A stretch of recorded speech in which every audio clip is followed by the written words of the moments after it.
something of a showcase of what Zimbabwe is achieving.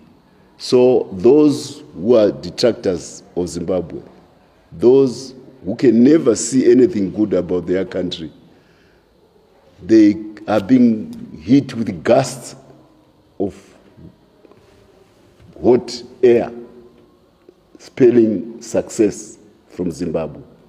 It's said that for all the efforts which have been made up to today by the president, Chamisa has never tried to visit any of the lithium mines. He has never tried to visit the processing plants. He has never tried to visit any of the steel plants, the steel plant which the Zimbabwe, which is, even if it is on his highway to his home in Chivi, he goes there, passes through. He never makes a diversion to go and see the marvel which has happened on the sidelines, on the sides of the highway which he drives. Why? Because he never wishes anything good from his country.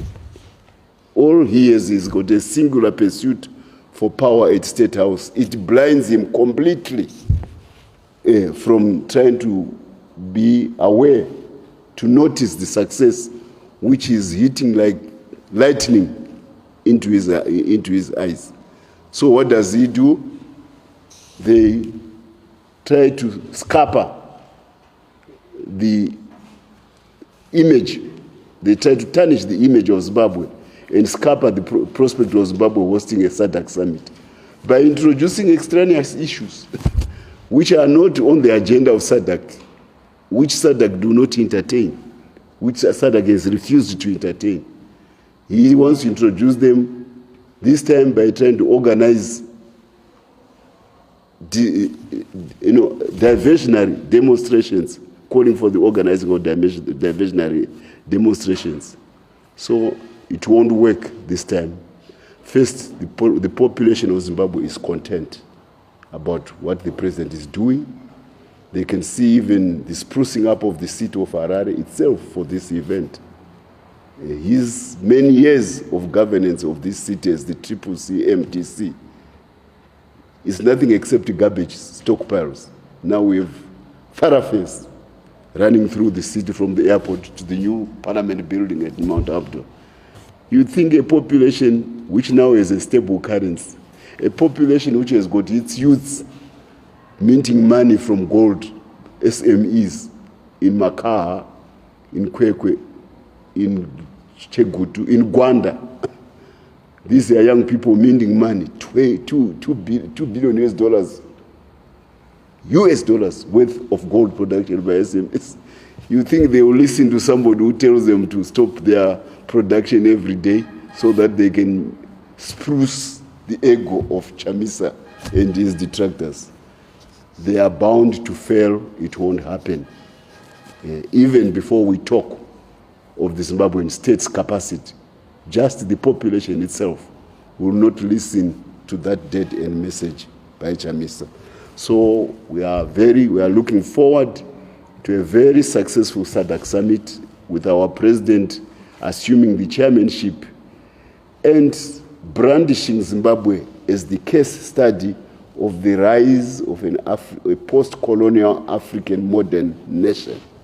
When you start producing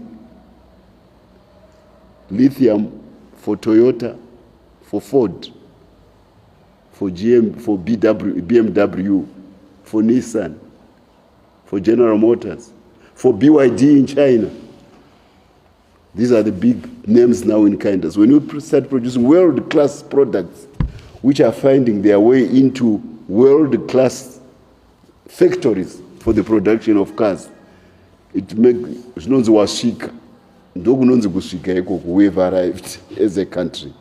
When you start producing steel by a Fortune 500 company, which is in the top 300 in the whole world, the quality from Manise is as good as any you can ever find. I may not be surprised that in the next 36 months, you will see powertrains of electric vehicles being manufactured in Zimbabwe because the quality of steel is good. It's coming from the best company doing the business. So the industrialization capacity coming out of Manise is mind-boggling. This is going to become the major industrial hub of Africa, producing electric powertrains for the global market. Nothing now stops Zimbabwe from doing that. So the message of the president about industrialization, about the renaissance of Africa, he has got tangibles which he is delivering, which everybody can identify with. So he has done a lot to spruce up the image of Harare. New buildings, a new airport, a spanking new parliament building. These are all hallmarks of somebody who knows what he's doing.